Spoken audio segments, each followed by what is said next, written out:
You are listening to Why I Wonder Radio, the place that helps you send those unsent letters. When we were little, we wished we'd grow up fast to leave our small home. We thought happiness was out there, under the vast sky, where big dreams resided. But then, as we grew, as we rushed through the years, we suddenly realized that in our childhood aspirations, we had somehow forgotten something incredibly dear. We only wished we could be children again, to return home, to where small joys lived, where lush green fields stretched, and where we spent summer noons lying on cool wooden planks. Or those times we snuck out from naps to catch dragonflies and play in the rain with our friends, our laughter ringing out. There were simple things from the past, things we only found happiness in after growing up. What we miss most isn't just the old house with its weathered roof or the shady garden, but the people who grew up with us under that roof, our family, the place where all love begins. And today, let's journey with Why I Wonder. Back in time, turning through pages of memories, to return to those simple yet warm moments in our homes, to cherish the familiar even more, and to send words of love to our dearest family members. Let's begin. The first letter is from Ha. Since grandfather left, I still haven't gotten used to life without him. I feel like I'm dreaming a very long dream, imagining him still resting on the hammock in front of the house, still tending to the chickens and ducks in the backyard. I imagine him still hugging me, comforting me in my childhood days, still saving food for his little granddaughter, still telling me stories from long, long ago, still slipping some pocket money into my hand. I imagine him still going out for his morning exercises, still heading out for a haircut on breezy afternoons. Time still flows, but I still dream of the colors of the past. I dream of going back to those old days, just one more time. Every time I light incense and see his portrait on the altar, I can't forget that day. It haunts me terribly. The thing I feared most finally happened on the day I least expected, the image of him closing his eyes in the arms of his loved ones. That last time, I didn't have the courage. I only dared to watch him from a step away, unable to walk over and hold his hand one last time. This Tet without him, I can't even imagine what it will be like. Perhaps this spring won't be as joyful as last year. The next letter is from Jade. Dear grandparents, I don't know since when I started to fear time. Time turns youth into old age, turns meetings into partings. Time also takes away the people I love. Even though that day hasn't come yet, I always live in fear, afraid that time will take you away from me. I am a weak child. Just thinking about that day makes me sob countless times. So if one day you truly leave me, I don't think I'll ever be able to recover. I will cry every night remembering my childhood memories. Lying on the wooden plank, being hugged to sleep by grandfather, being cooked for by grandmother. Every noon returning from school, I'll be choked with regret. Because I never said, I love you, to grandfather, never to grandmother, and never held either of you tightly. I still remember that dark period of my life. Grandfather took me to school and said, just focus on your studies, don't worry about anything. Grandparents are here, or your aunt and uncle will take care of it. At that moment, I just wanted to burst into tears, to pour out all the feelings I had kept inside during those months, to be hugged and comforted and to become your child again. But my ego was too big, so I didn't cry, only silently wiped away the tears welling up in my eyes. I want to take you to see the world that I get to see, to eat delicious foods from all places, and to experience the newest things in life. I know we can't defeat time, that in every meeting the seed of parting is sown. But grandparents, please wait for me for 5 more years. I will try to go fast, so please go slow, okay? The next letter is from Meow. Today, sitting watching the parade on TV, I felt both proud, happy, and sad. Proud because our country is developing, proud to be a child of Vietnam. Sad because I miss and grieve for my grandparents, who went through war and are no longer here to witness this beauty. Back then, I was too young to understand what my grandparents had endured. Only recently, as I've learned more about the resistance wars, the brutality of conflict, did I understand that what my grandparents went through was truly not easy at all. Born in peacetime, I was carefree and didn't understand how hard they worked. Sometimes I even blamed grandfather, asking why he was so frugal, why he was so strict. But now I know that was the demeanor of a soldier. He was very careful, honest, and sometimes a bit rigid. He loved his children and grandchildren but rarely showed it, or his way of showing it was very different, not with gentle inquiries. As a child, I only knew he had many medals.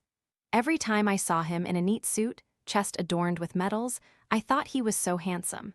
He participated in many veteran activities in the ward and province. In my memories, he was always handsome, very dapper even at an old age, with hair as white as fiber, a kind smile, and a hoarse voice that wasn't loud but very dignified. When that terrible illness took him away, even now, thinking back, my eyes still well up with tears. When he was sick, I was still studying in Hanoi. Every time I came home, I saw him a little weaker, a little thinner. I loved him, but I was also quiet and reserved, never knowing how to express it. I loved him so much. I wanted him to ask me gently. I wanted to be comforted and told old stories. Even though it wasn't like that, I still loved him and missed him terribly. As for grandmother, she used to be a nurse. I heard she was very good and skillful when she was young. She was gentle and kind, but Alzheimer's disease made her forget everything. All day she would wander around the house calling her grandchildren's names, asking for a bowl of rice. Back then, I didn't know why she kept asking for rice. I thought to myself that we had enough food and clothes every day, but she kept mumbling and asking for rice. Now I understand that during the difficult war years, there wasn't even enough food and clothes. Every bowl of rice had to be carefully saved. Even though she couldn't remember anything, she always called my name day and night. Some nights I'd wake up and see her standing in front of the mirror talking to herself, constantly repeating my name. Those must have been indelible memories in her heart. Even if she forgot everything, she never forgot her grandchildren's names. Those memories must be deeply embedded in her subconscious. The war is over, but the remnants are still there. And yet, there were times I got annoyed because she talked so much, over and over again. I'm so sorry, Grandma. I was too naive and foolish to understand what you and grandfather went through. Every time I think back, I just cry. I wish I could meet Grandma, say sorry, and hug her tightly. Grandparents, I love and miss you both so much. I hope in a new life, you will receive complete love. The next letter is from Sunflower Against the Sun. Looking up at the clouds, I suddenly remembered my father. Casually watching a video about my dad on Facebook, I couldn't hold back my tears. A 3-year-old child, seeing a few gray hairs on her father's head, burst into tears. The father pressed his lips together and wiped his daughter's tears. His eyes, too, were drenched, immersed in the world of clouds and summer twilight. I suddenly realized that, I love you. I wonder when I'll be able to say it again. I wish I could embrace that large figure, look up and ask if he's okay, and then become the innocent child he always silently protected all those years. With the turning of time, his hair has grayed from the weather. Worries and hardships have etched wrinkles on his forehead. Losing Dad is like a seedling losing rain, adrift and lost in a dry, desolate land. Dad carried boundless love for his family. For so many years, he silently protected us, yet how few realized it. Sometimes we focus too much on our own problems and forget that they, too, have unspoken, hidden sorrows. Dad also yearned for a better world, for a renewed future, but he silently buried those dreams for a complete and warm home. His hands grew rough for his children's future to blossom. The wrinkles on his sun-darkened face became clearer. Time is truly cruel. It robbed Dad of his smile, took away the innocent young man of yesteryear, leaving only deep-set eyes and faces marked by crow's feet.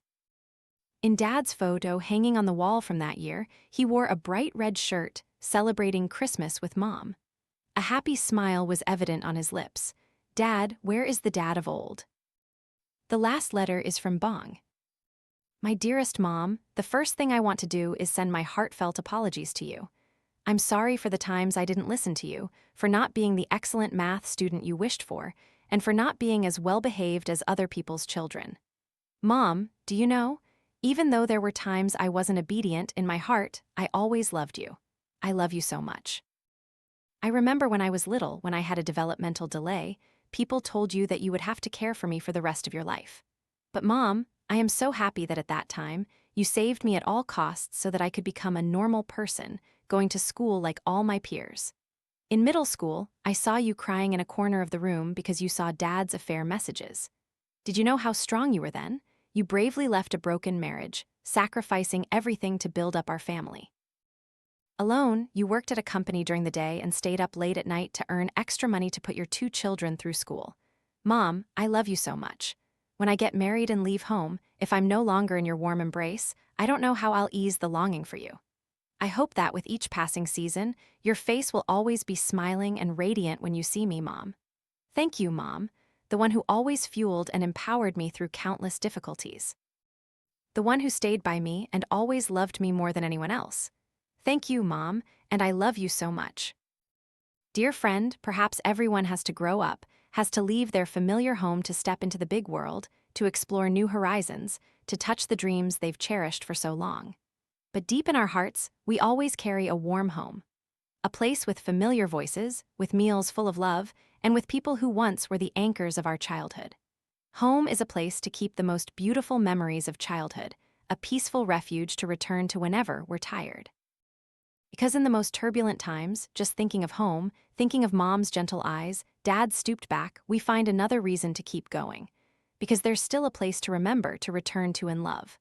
Dear friend, if today your heart suddenly aches with homesickness, don't hesitate to send a message of love to your family members through the Why, I Wonder? Radio mailbox, linked in the comments section. Don't forget to follow the channel and wait for the next episodes of Why, I Wonder?